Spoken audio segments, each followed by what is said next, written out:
Hey everyone, Bolivia here, back with week 2 of Match of the Week. Now, unfortunately, once again, there's no suspense.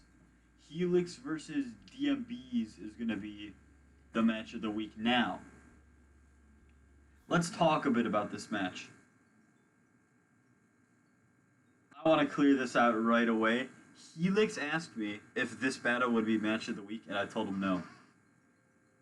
This was a fantastic match, and I was not wanting to make anyone, be like, oh, I'm not gonna get Match of the Week this week. Why even try? Or, to let Helix brag more. So, for those reasons, I decided I was gonna say no, but this was a fantastic match.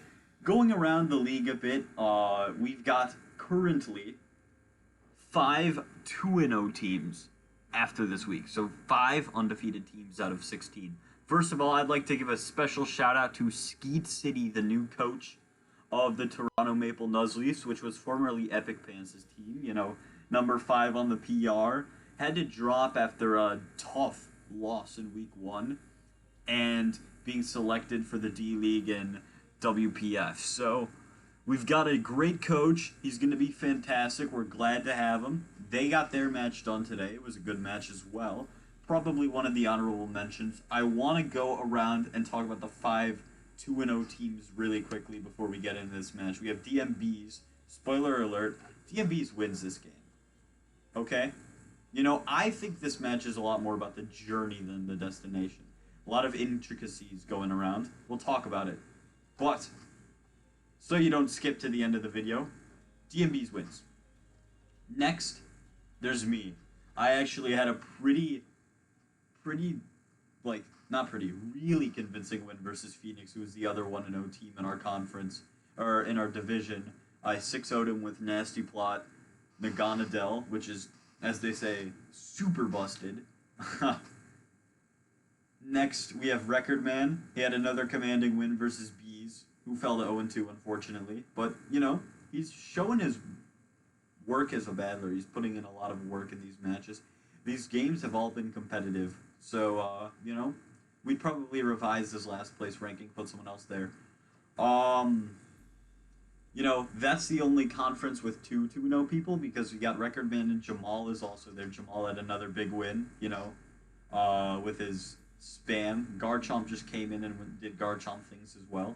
His psychic spam. And the last 4-0 team is Dark Sam, who had another win versus the other 1-0 team, which was Tiny. So, bunch of big matches this week, but this one, in my opinion, was the biggest. The 2 1-0 teams coming into this conference. Big Mouth Helix versus soft-spoken DM Beeez. Now, Helix has talked a lot of talk, but I think after this performance and after his, potential performance in week 1, he's proven that at least somewhat he can back up his talk. Last week his opponent forgot to bring Drizzle on Pelipper, but he contends that he would have won anyway, and I agree with him. I think Dat Boy's prep was a little rushed. I think if he had more time, he could have considered things more carefully, but, who are we to judge? He came back and won this week as well. So, okay. And DM Beeez also had a pretty big win versus the other team in the conference, Shandy. Fell to 0-2 after his loss to Dat Boy this week. So, this is Darkrai South. It's a very competitive conference. Shandy is 0-2, but they're also a good battler, and you can tell from their matches. So, okay, let's get in to the match. You have Mega B, Dracovish, Excadrill, Klefki, Tran, Gasho. No T-Tar. He does not bring Sand to this week. No Sandrush Drill. Drill is here independent of Sandrush. And on the flip side, Dragapult, Nidoking, Donphan, Umbreon, Slowking, Rotom Heat. I'm looking at this team right away, and I'm thinking, okay, I have a feeling that Dragapult is his win con. Nidoking is a breaker.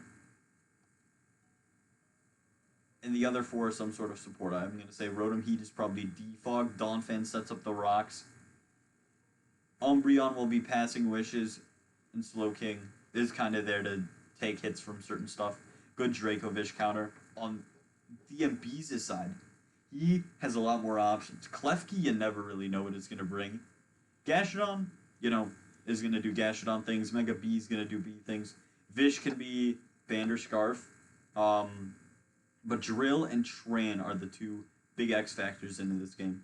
You know, Drill you expect on this type of team with Tyranitar to be a Sand Rush sweeper, but he doesn't have sand. And Klefki doesn't get Sandstorm, so they can't do the Prankster Sandstorm with the Smooth Rock. Tran, you know, you'd think it would be the lead to set up the rocks. There's no Z. It could be a Spadef Tran with like Toxic Protect, maybe Taunt, maybe. You know, you got a lot of opportunities. You can run Lava Plume, you can run Magma Storm, you can run Eruption, which it can run now without a bad nature in Gen 8. I'm talking fast. Let's play the game. Big X factors with these 2. You know, Helix's team seems a lot more straightforward on paper. I'm highlighting a specific Pokemon that, you know, you'd think is going to be one ability, but I don't know, let's just get into it. So we got turn 1, Klefki, Ding-a-Ding on Willy, Air Balloon, good Bring, you know, going to be wanting to fire off a lot of Earthquakes. Makes this thing a good switch-in on Drill, great switch-in on the Tran. But, you know, he leads Dingaling, which, you know, it's going to be interesting to see. Dingaling Magic Coats. Now, based off of the Nidoking lead, I think it was fair to think that this thing could be a rocker. You know, you see the Air Balloon. It's not going to be Life Orb, Sheer Force. Lots of question marks with the Nidoking now. But Dingaling is just going to Magic Coat, and we're going to see the EP. You know, is a 50-50, is this thing going to be rocks, or is this thing going to attack? Helix just said, alright, F rocks, F anything, we're attacking this. You know? He's got no ground resist. Except, no, he has no ground resist on this team. Okay, interesting prep from DM Beeez. We'll see what happens. Sandslug comes in now. You know, 5-6. Helix commanding lead on turn 1.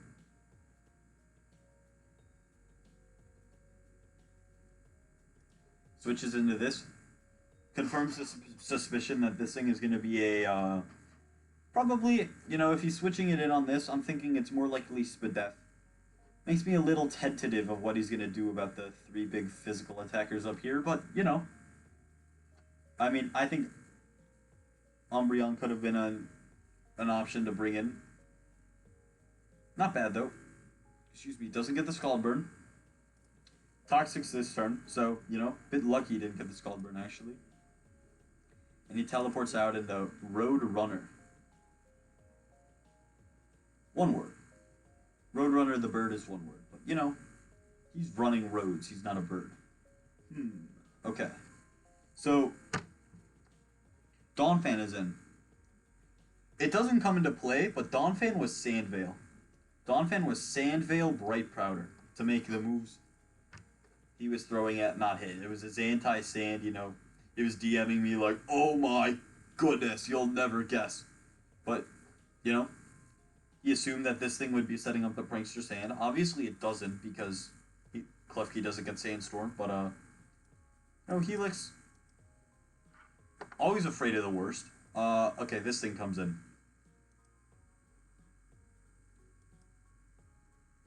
Seed Bomb. Obviously it's for this. He gets the Scald off. No burn. Drill comes in. And he Earthquakes. So Helix is making plays. That was a great mid-ground. You know, you have no resist. You don't want to go down 4-6, so you try to make the aggressive double. We got a freaking ad. Alright, okay, so he goes into Dracovish. Does not stay in. Probably for fear of Ice Shard. But no, he rapid spins. That is good for him. He's going to get the +1 speed. Also, this thing probably isn't defog, which means, you know, it could be Scarf Trick. It could be Wisp Pain Split Stabs. It could be Sub Nasty Plot. You've got a lot of question marks for the Rotom Heat now. It is looking grim for DM Beeez at the moment. You know? He has 21% Gasho, 1% Drill. Drill's basically a sack at this point. This thing's not going to be very useful. If it's Scarf, it might be able to outspeed, but it might not. And it is Scarf. So he outspeeds. Gets the Vicious off. Holt comes in. Confirms the suspicion that this thing is Spadef. Confused as to how this is your answer. You know, maybe he specs Thunderbolt, maybe he Scarf Thunderbolt. But, you know, if I'm Beeez, I probably go to Drill to see what he wanted to do.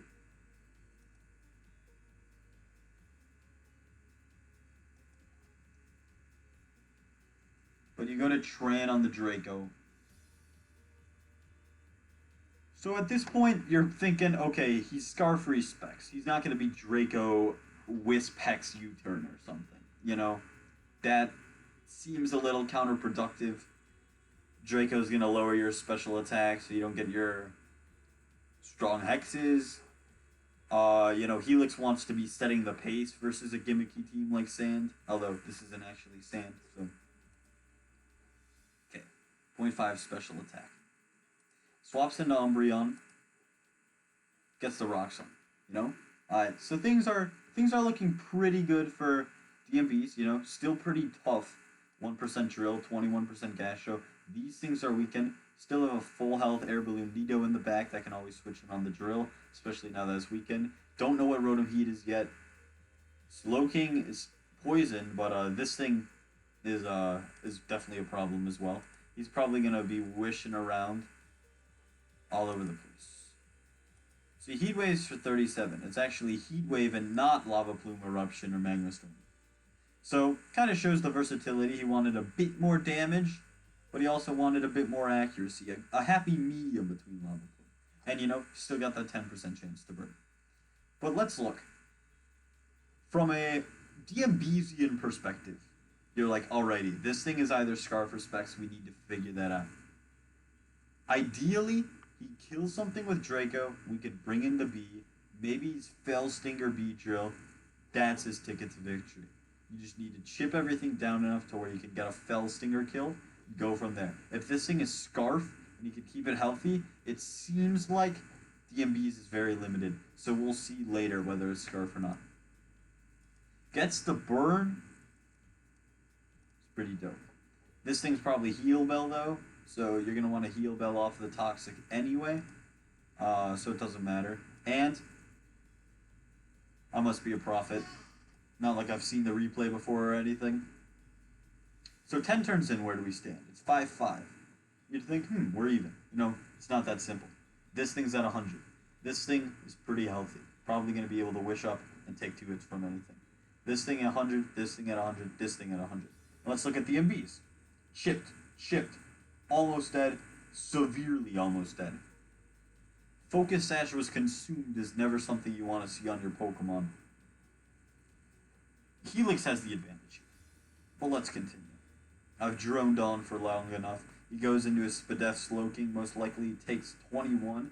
You know, maybe that is defense damage you start to reconsider. I mean, you'd probably calc. He just is being very conservative. He slacks off. He allows Gasher to get back up, but, you know, Psyshock's for 22. Gashadon is going to recover back to full, so, you know, he's kind of closing the gap. It's still basically 4-5, but you get this thing to come in now. Does he take... He doesn't take Rocks damage. That's big. That means he's not Scarf Trick. He probably could be something like Sub Nasty Plot Overheat Discharge. That can't touch Gasha. If he's going to this on the Gastrodon, it means one thing. It means he's some form of Wisp. or like Pain Split, or he wants to do something to this. Well, we're about to see. You know? Weird double. Maybe he was trying to catch something. I don't know. Gets the Toxic off on the Umbreon. The Synchronize gets the Toxic off on the Gastro, which Gastro can recover, so, you know, not awful, but you're looking at this and you're like, okay, I don't have Heal Bell. He's going to be able to get rid of this Toxic. Net gain for Helix. But the B comes in. This is what you want. You want to lull him into a false sense of security, like, alright, I'm going to get my Toxic off with the Heal Bell. He's going to be Toxic. We're setting the pace, we're taking it slow, we're going to whittle everything down, and our Scarf/Specs Dragapult will be able to clean. The Beeez is like, okay, I want to get this thing in right now, and he does. It's turn 16. He actually throws up the Wish instead of getting rid of the Toxic. Probably wanted to order it so like he'll get the Wish up, he'll take the Toxic. But you know, now, kind of in an interesting position where your Umbreon is Toxic, you might not be able to get rid of it because you might have to switch into something that can take the hit, gain the Wish back up, and then live 2 more. But we'll see. What does he do? He Wish protects off on the knockoff. You know, knockoff was probably to catch this or to catch this. No, not to catch this. Definitely to catch. You know, I think you go for your Bug or your Poison move there, to be honest. Knockoff doesn't really catch much. I don't think he would switch and pull there either way, especially if it's not Scarf. But, you know, he gets the Wish Protect off, but now you're taking pretty considerable Toxic Chip. And he U-turns out. This thing is obviously defensive, otherwise it doesn't live that. What do you go into? Go into Gastro. Gets the Heal Bell off. Now the Toxic's cured. But you're not going to be able to throw up another Wish without dying to Scald. Probably.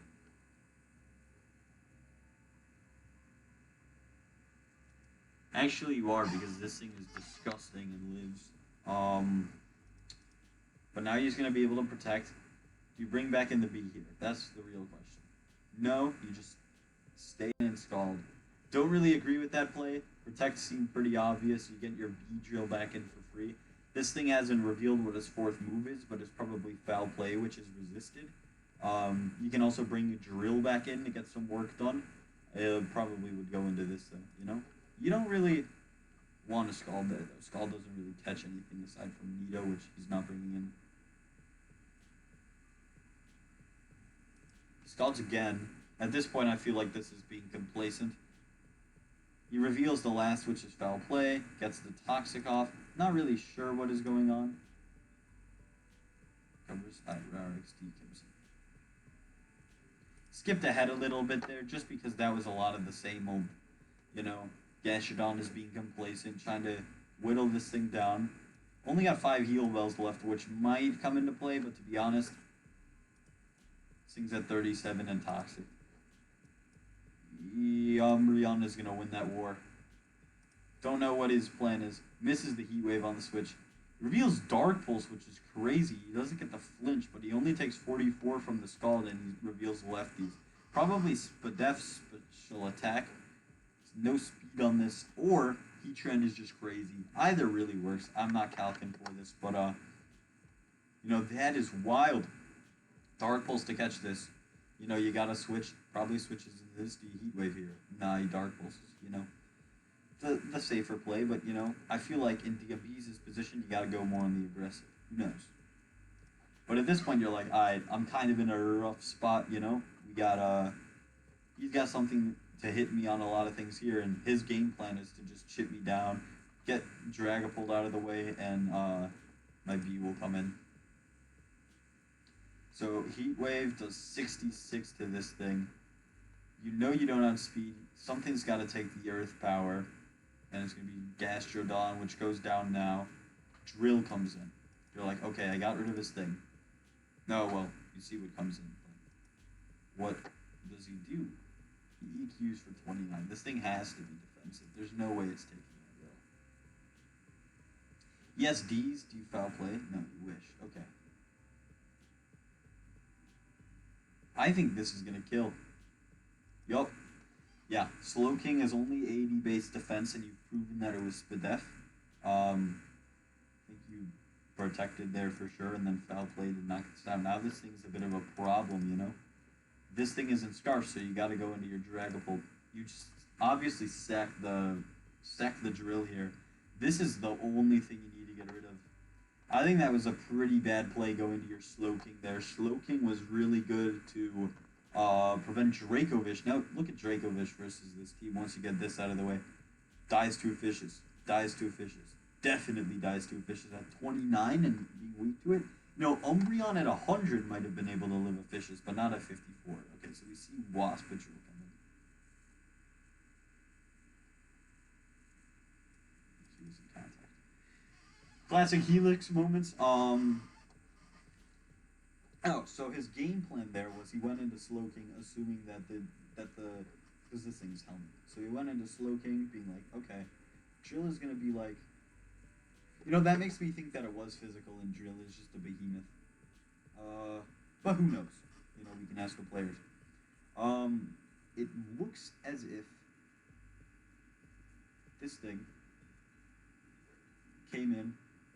Okay, so he brought this in to try to get the Rocky Helmet chip to kill this and trade. That obviously would have been good. Both would have had it sent out. So, okay, moment of truth. If this thing is Scarf, Shadow Ball, probably KOs. He just wins the game off of that if this is Scarf. If this is Specs, then he's got to switch. And B is just going to go ham versus his team.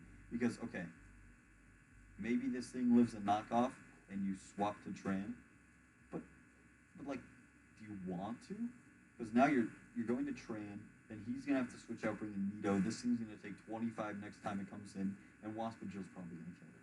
Also, you know that you're switching out, which means this thing is definitely not Scarf, and Beedrill, I think, would just win off of that. So we're going to see what he does, and he swaps, but into Nidoking.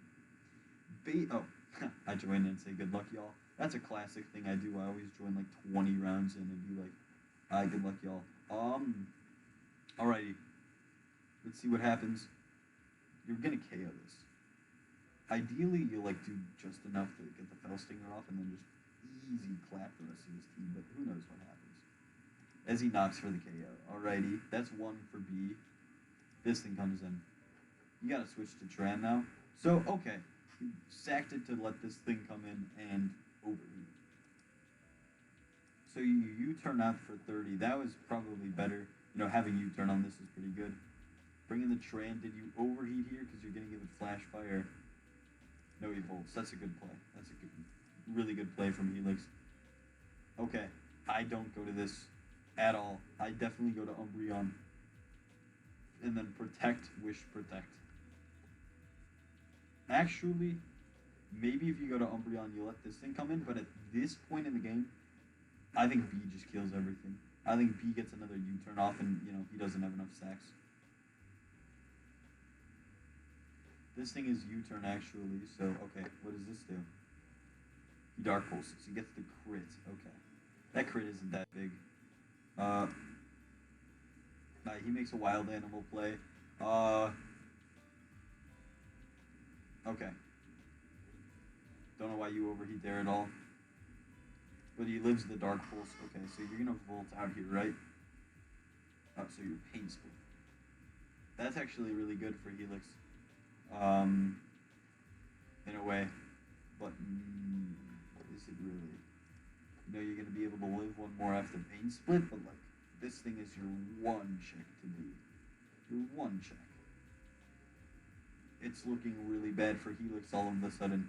He was able to close the gap with his B. He was able to get the necessary kill. You know, Excadrill actually put in overtime work despite being at 1%, getting the kill off this, forcing this thing to prove that it wasn't Scarf. So what happens? He bolts out. What's your sack? He brings it in on the DP. Are you able to Wish Protect? Are you able to get the Wish off? Because your Flash Fire Heat Wave seems like it's just going to kill the obviously defensive Umbreon. So let's see. The answer is yes. So now that this thing comes in, how does it kill? Probably by Shadow Balling, but at this point you lose because we can't do anything to the beat. Or maybe Dracovish can come in too and do some fun stuff.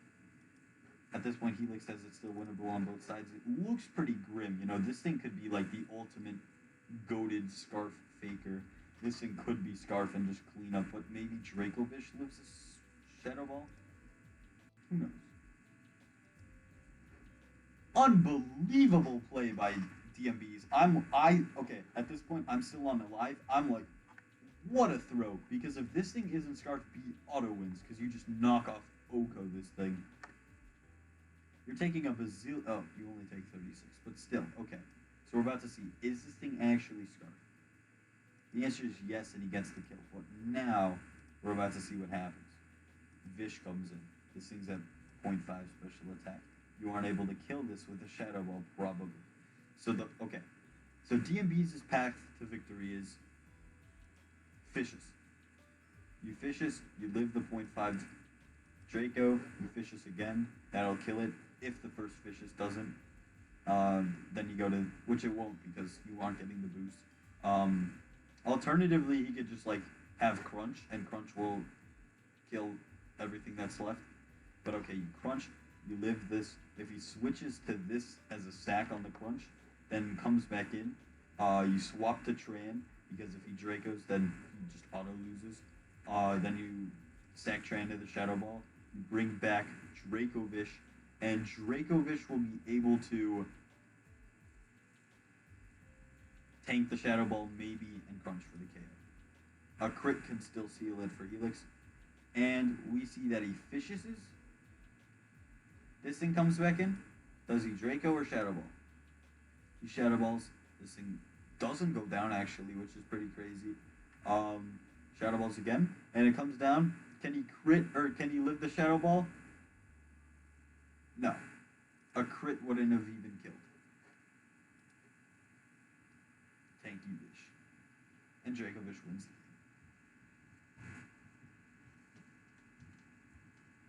the game. And yeah, I think he was trembling towards the end because, you know, this was a big come from behind win. Really close game. There were some mistakes, pretty crucial mistakes on both sides. You know, Helix not knowing how the Rocky helmet worked exactly. Throwing out the B-drill like that.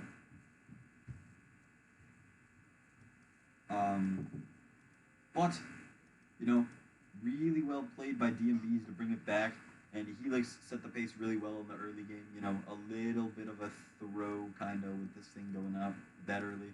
You really needed this to be able to get rid of the Dracovish. And even then, Crunch probably did a number because this thing is disgusting. Alrighty, thanks for watching. Till the end. Big week 3. Shoutouts to Skeet City for joining the league. This is Bolivia signing off.